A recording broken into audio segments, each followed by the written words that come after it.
दोस्तों क्योंकि पिछले काफ़ी दिनों तो मैनू इन्फोर्समेंट डायरैक्टरेट ने जांच वास्ते उलझाया होया वा तो मैं दिल्ली आया हुआ सीगा। पर पिछले 2 दिन पहला जी कोटकपूरा की SIT नूं लैके हाई कोर्ट ने फैसला किया, बहुत अफसोसनाक, बहुत मंदभागा, लोगों दियां भावनावां दे उल्टा उन्होंने वलुंदरन वाला एक फैसला आया वा। वो सादी जी कहावत है कि justice delayed is justice denied. वैसे ही गुरु ग्रंथ साहब की बेअदबी का तो कोटकपूरा गोलीकांड का 2015 का वाक़यात आ। अज आप खड़े हाँ 21 दे विच, जिस देश विच गुरु ग्रंथ साहब के जिहड़े दोषी ने या जिहड़े पुलिस वाले गोली चलाउण वाले ने उन्होंने 6 साल विच कोई हले तक पहुँच नहीं कर सकिया। सिर्फ महज इन्वेस्टिगेशन हो रही सी, जांच हुई सी कि SIT ने कुंवर विजय प्रताप सिंह ने, और उन्हें इस जांच नूं काफ़ी हद तक नेड़े लाता सीगा और 9 चलान पेश कर दिते फरीदकोट की अदालत विच। 9 चलान ते अचानक हाई कोर्ट का एक फैसला आउंदा वा कि सब कुछ क्वाश करता, सब कुछ छिक्के ते ढंग दिता वा। इस तरह करके की होया वा कि जिहड़े पंजाब दे या जिहड़े दुनिया भर च बैठे गुरु नानक नाम लेवा सीगे, उन्होंने मन में बहुत भारी ठेस जी पहुंची है, बहुत दुख होया उन्होंने। सारे इंसाफ पसंद लोगों को ये कोई पार्टीबाजी या कोई इधर उधर की गल नहीं सी। उन्होंने दुख होया कि असी इन्नी देर से उड़ीक रहे थे कि शायद किसी दोषी को फड़िया जाएगा। अकाली दल की जो खौती पंथक या अकाली बादल सरकार ने तो की दोषियों को फड़ना सी। इस करके ये एक दुखदाई फैसला मैं करार दे सकता हाँ। दूसरा मैं कहना चाहना कि हुण सुखबीर बादल उन्हें छातियां चौड़ियां करके फिरते हैं कि जिद्दां बहुत किला फतेह कर लिया। इन्हों याद रखना चाहिए कि ठीक है तुसीं इस कचहरी चों तो बच रहे हो, तुहाडे कोल साधन ने, लेकिन उस वाहिगुरू की कचहरी चों किद्दां बचोगे? तुहानूं पता वा कि असीं दोषियां नूं बचाया वा, तुहानूं पता सीगा कि किहनां ने यह जिहड़ा गुरु ग्रंथ साहब की बेअदबियां कीतियां, किसने गोली चलाई। जस्टिस रंजीत सिंह कमीशन ने तहकीकात एक अजीत सिंह नामी व्यक्ति के उदण कोटकपूरे ਉਹਦੇ शायद चूले में गोली ਵੱਜੀ ਸੀਗੀ। अकाली दल की सरकार ने उस गोली का कोई कॉग्निजेंस नहीं लिया। जस्टिस रंजीत सिंह कमीशन की रिपोर्ट तो बाद वो 307 का मुकदमा दर्ज होया पुलिस वालों से। इस फैसले ने तो यह दसिया वा कि इस देश में कोई इंसाफ नाम की कोई चीज़ नहीं थी। और ये मैं ये भी इतों तक कह सकता कि सब कुछ मैनिपुलेट हो रहा। हम सब कुछ जिहड़े भी लोग इस देश की तशद्दद करने वाली सरकारों के खिलाफ बोलते हैं उन्होंने टारगेट किया जा रहा। तुहाडे सामने मैं एक जींदी जागदी मिसाल है।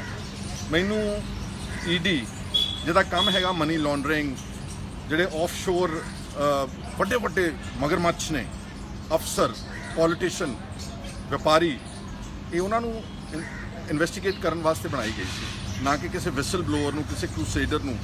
जिहड़े आदमी लगातार ओपोजिशन में रहे ने, जिहड़े हर किस्म के इनजस्टिस ते बेइंसाफी के खिलाफ आवाज़ उठाते हैं, हर किस्म के माफिया के खिलाफ लड़ते हैं।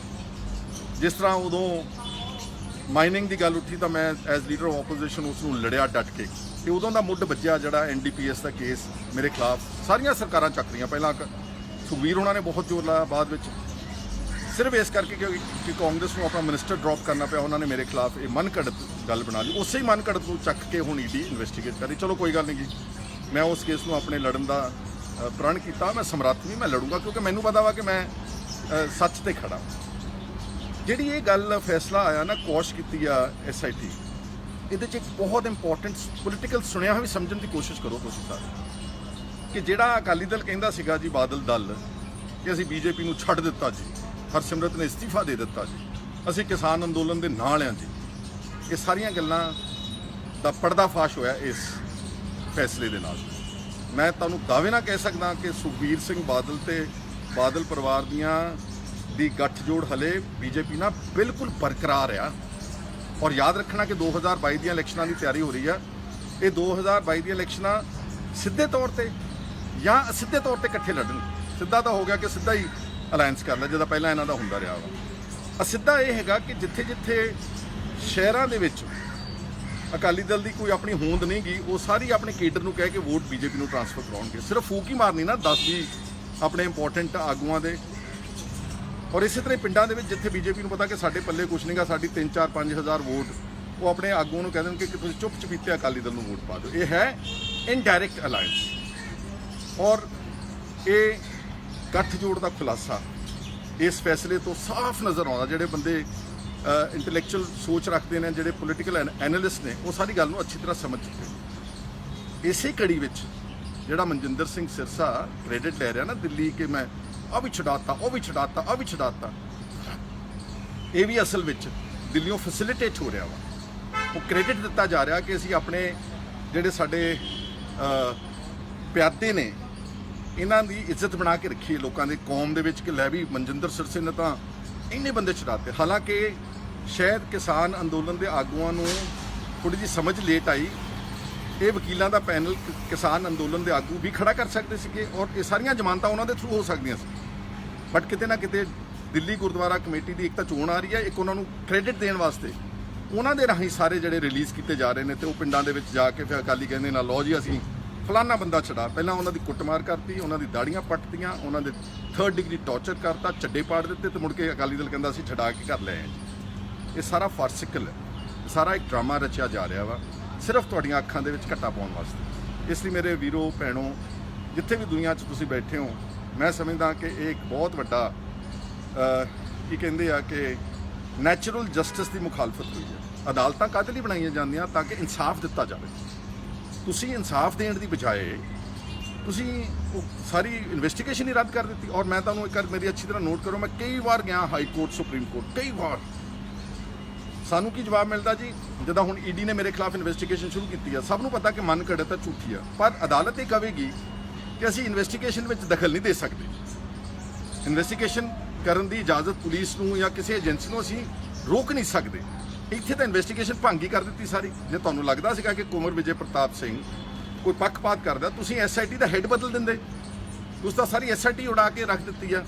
ਕੁੱਲ ਮਿਲਾ ਕੇ ਸਾਰੇ ਜਿਹੜੇ ਸਬੂਤ ਸੀਗੇ ਗੁਨਾਹਗਾਰਾਂ ਦੇ ਖਿਲਾਫ, ਕਾਤਲਾਂ ਦੇ ਖਿਲਾਫ, ਦੋਸ਼ੀਆਂ ਦੇ ਖਿਲਾਫ, ਤੁਸੀਂ ਸਾਰੇ ਇੱਕ ਉਹਨੂੰ ਸਰਕਾਰੀ ਮੋਹਰ ਲਾ ਕੇ ਉਹ ਸਾਰੇ ਸਬੂਤ ਮਿਟਾਉਣ ਦਾ ਉਪਰਾਲਾ ਕੀਤਾ। ਇਹ ਤਾਂ ਟ੍ਰਾਇਲ ਕੋਰਟ ਨੇ ਦੇਖਣਾ ਸੀ ਨਾ, ਫਰੀਦਕੋਟ ਨੇ, ਕਿ ਜਿਹੜੇ ਤੱਥ ਮੇਰੇ ਸਾਹਮਣੇ ਆਏ ਆ ਕਿ ਇਹ ਤੱਥ ਠੀਕ ਨੇ ਜਾਂ ਗਲਤ ਨੇ, ਕਿ ਇਹ ਲੋਕ ਗੁਨਾਹਗਾਰ ਨੇ ਕਿ ਬੇਗੁਨਾਹ ਨੇ। ਇਹ ਕੰਮ ਤਾਂ ਟ੍ਰਾਇਲ ਕੋਰਟ ਦਾ ਸੀਗਾ, ਇਹ ਹਾਈ ਕੋਰਟ ਦਾ ਕੰਮ ਨਹੀਂ ਸੀ। ਪਰ ਉਹਨਾਂ ਨੇ ਅਖਤਿਆਰ ਕਰ ਲਿਆ ਤੇ ਇਨਵੈਸਟੀਗੇਸ਼ਨ ਹੀ ਛਿੱਕੇ ਦੇ ਉੱਤੇ ਟੰਗ ਦਿੱਤੀ। ਸਾਡੇ ਕੇਸ ਵਿੱਚ ਤਾਂ ਕਦੀ ਕੋਈ ਇਨਵੈਸਟੀਗੇਸ਼ਨ ਰੋਕੀ ਨਹੀਂ ਜਾਂਦੀ। ਕਿਹਾ ਜਾਂਦਾ ਕਿ ਨਹੀਂ ਜੀ, ਵੀ ਕੈਨੋਟ ਇੰਟਰਫੇਅਰ ਇਨ ਦੀ ਇਨਵੈਸਟੀਗੇਸ਼ਨ ਪ੍ਰੋਸੈਸ। ਸੋ ਇਹ ਅੱਜ ਦੇ ਇਸ ਵਕਤ ਹਾਲਾਤ ਨੇ।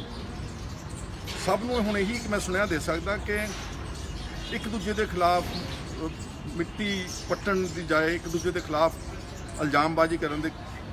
ਅੱਜ ਵਕਤ ਹੈ ਕਿ ਪੰਜਾਬ ਦੇ ਲੋਕਾਂ ਨੂੰ ਤੇ ਚੰਗੇ ਲੀਡਰਸ਼ਿਪ ਨੂੰ ਇਕੱਠੀ ਹੋਣਾ ਚਾਹੀਦਾ।